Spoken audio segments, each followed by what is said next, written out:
Mega love shoutout mga kapachamba. Nandito tayo sa Corniche kasi maaga tayong umuwi. Dito itong mosque na to, dati purong gold to, kaso lang binago na nila, ginawa na nilang light ng green, so nag-iba na tuloy ang kulay. Dati gold yan, napaka-attractive nito dati. Medyo wala na. Nandoon yung Corniche sa unahan.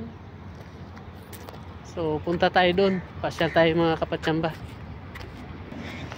Ayan na siya ngayon, kulay green, at yun ang pangalan niya, oh.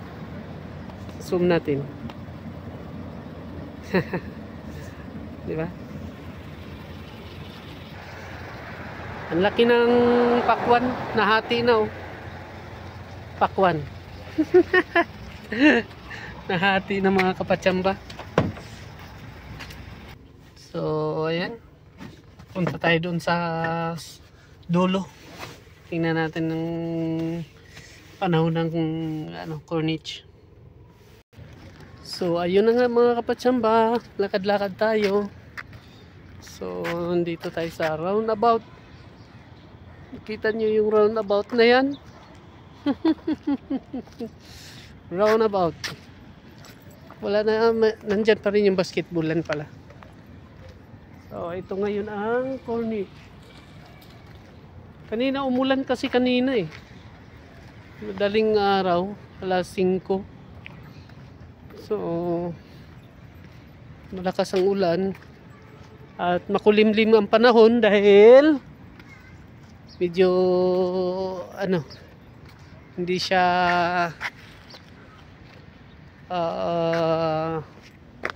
maganda ang makulimlim mga kapachamba. Ito na nga mga kapachamba, oh. Ang ganda ng ng alon.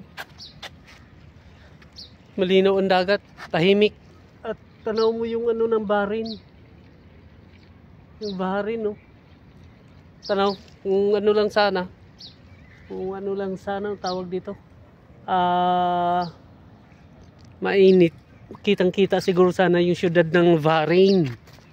So nandoon yung tawiran ng Bahrain area, coastal.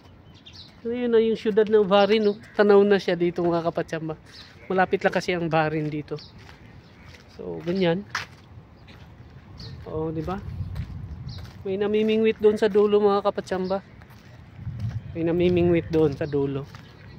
Buhay pa pala ang basketballan dito. Ito rintahan ng bike sa mga mamamasyal.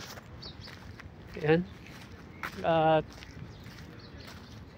buhay pa yung basketballan. So buhay pa yung mga equipment ng pagbubuhat kung gusto mong magbuhat mga kapachamba. Ayan. Ayan. So ganyan yan. Lagay muna natin dito para